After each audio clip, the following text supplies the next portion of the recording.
welcome back. It's me, Crystal Sky. How are you all doing today? And today, we're gonna be doing a continuation of Beyond the Isle of the Lost Wonderland. Last time we read page 21 to page 30. Today we're reading page 31 to page 40. Enjoy! The students to come in and out freely to conduct research and experiments. Luckily, nothing inside was very dangerous, but of course, all the other Wonderland High kids went properly home after school, so they had the place to themselves. Chester put his hand in his pocket and leaned against one of the lab tables. "Can I ask you something?" "What?" Red said wearily. "If your mother's dictates are so unpopular, haven't you ever talked to her about changing them?" Red let out a sharp, surprised laugh. She decided then that she didn't mind the talking back or the rebellion. This kid was naive as a new tantum tree, and it was kind of endearing. "Oh, Chester, was it? You really don't understand. You can't just talk to the Queen of Hearts. No. Her word is law. You can only, sneak around it."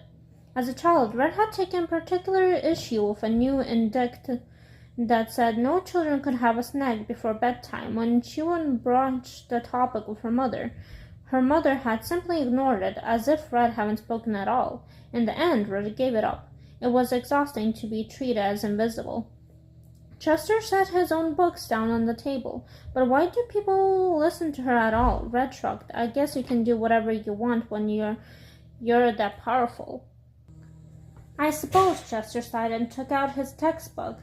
"Then don't those soldier cards ever think for themselves? It's their job not to." The subject of her mother was a sensitive one, so Red changed the topic. "Now magic, and science. Where shall we start?" "I have always been a fan of the classic," Chester said, flipping open his potion book to the page that read "for shrinking or growing, and I never got a chance to do this basic stuff at home. My parents didn't have access to these kind of ingredients." He eyed Maddox's shelf of mysterious vials and tonics, and it was Red's turn to grin. "Fair enough," she said. She pulled a few things off the shelf, one fat coin from a dead man's pocket, which is bit wishful thinking. What any good Wonderlandians should have on hand. "Okay," Red put everything on the table. "Now let's see.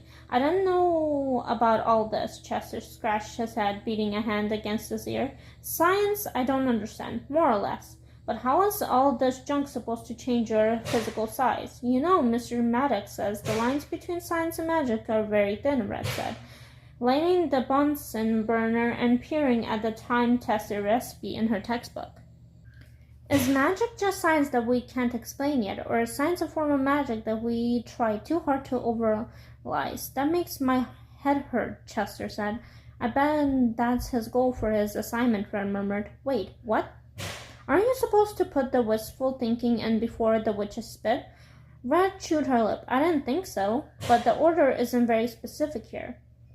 "I thought you were," Chester frowned. "So the thinking has time to boil down, right? At least that's how I have always seen other people do it."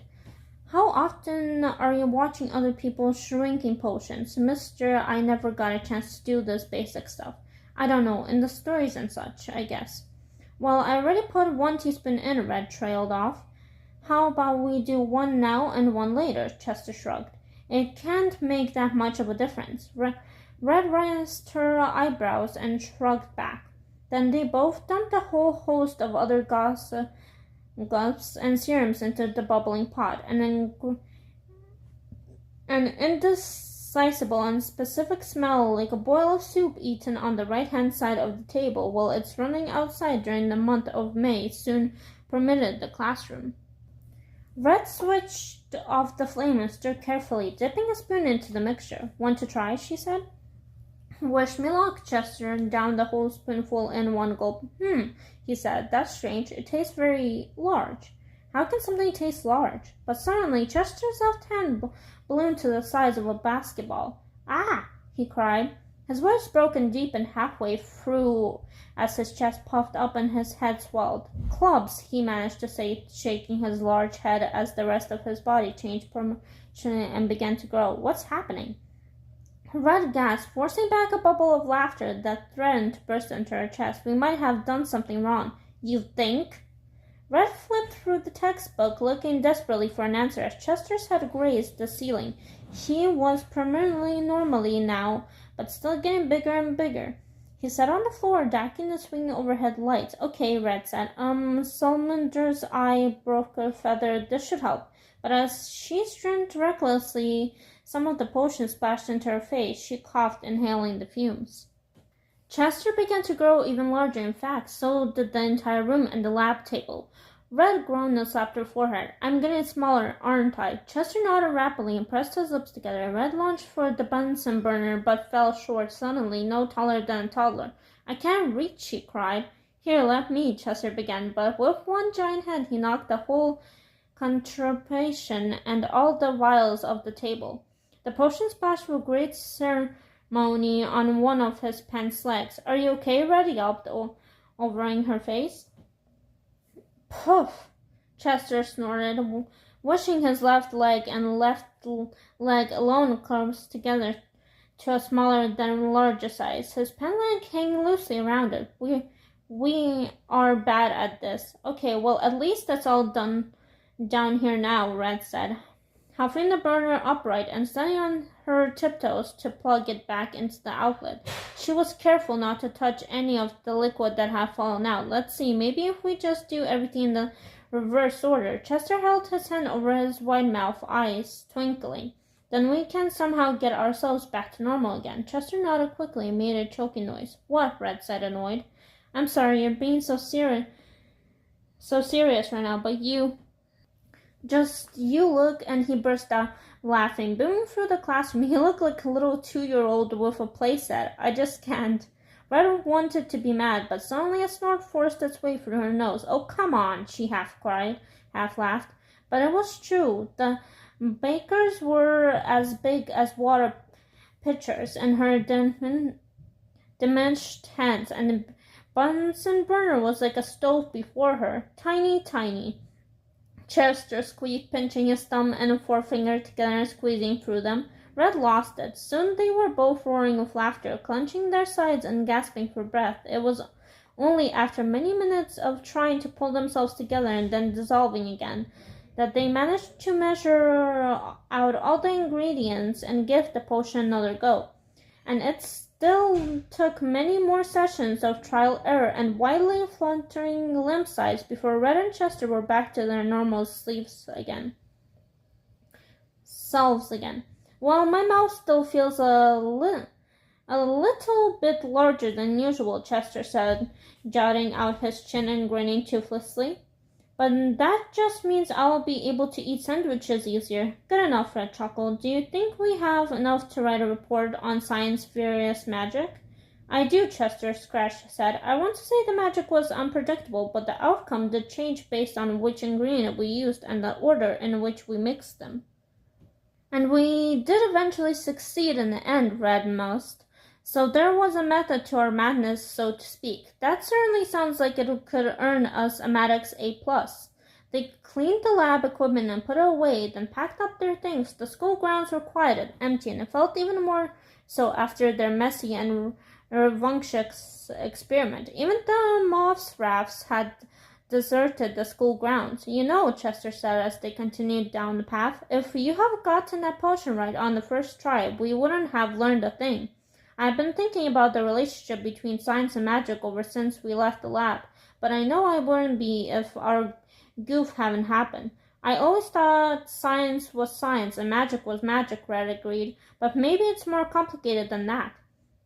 Most things, Chester said quietly, are not black and white. Red glanced at him, wondering if he was refreshing the inspectable black, white, and red pilot of her mother's castle, but he was watching the path ahead, apparently lost in thought. I'm sorry for calling you Red Scar, he said suddenly.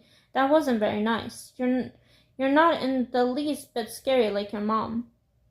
Huh? Red said. It's no big deal. I thought it was sort of funny. I'm sorry for getting so defensive about my role, too. Well, you're not. You're allowed to. You don't like it very much, do you? Red sighed. Is it obvious? Maybe not to everyone, but you can always break out of a role, you know, if you want. I'm trying. You sort of seem like someone who has that down. Chester glanced at her. It's a blessing and a curse. I could help you out sometimes. And that's something you're interested in. They were at the fork where the path broke off toward the Queen's castle. They stopped and regarded each other carefully. Red thought about her plans for more rebellion and how little time she had to carry them out. I am, she said, lifting her chin. All right then, Chester nodded. I'll see you tomorrow, Red. See you tomorrow. She watched Chester wave and go along down the darkening path, his white grin glowing slightly in the dusk before disappearing entirely. Chapter 6. The Look. Red was used to routine when she got home. Every day she would drop her book bag at her bedroom desk, immediately finishing any homework that needed to be done, and changed her clothes and do her hair before dinner. But that evening something odd had came over Red. Red dropped her book bag at her desk and flipped onto her heart-shaped bed without any thought toward homework. Her mind was racing. She had to do something to burst out of this prison of a life. Why was her mother in this whole ridiculous kingdom dead set on perfection? But time was running so short. Red could just never seem to find enough of it. She lay lost in thought for so long that soon there was a commotion out in the hall. Then the Queen of Hearts burst through the door, hands on hips. Darling, she said, there you are. What on earth is going on? Red flinched, propping herself up on her elbows. Nothing. What do you mean? Why, I have been waiting for you at the dinner table for 10 entire minutes. You're making our food go cold. Oh, Red blinked. It was dinner time already, she sighed. Just another way time had gotten away from her. Sorry, Mom, I'll get ready. The Queen squeezed at her daughter as Red slipped off the bed and went toward the closet. Are you feeling all right? The Queen asked. Yes, of course. You look so... The Queen made a face as she searched for the words. Blah, she finished crossly. It's ruining my mood. I'm fine, Mom. Well, good. The Queen of Hearts sat down on Red's desk chair and smoothed her rose-dripped gown. Because we have much to discuss. We do? Alright, guys. So that's everything for today's reading Beyond the Isle of the Lost Wonderland. Today we read page 31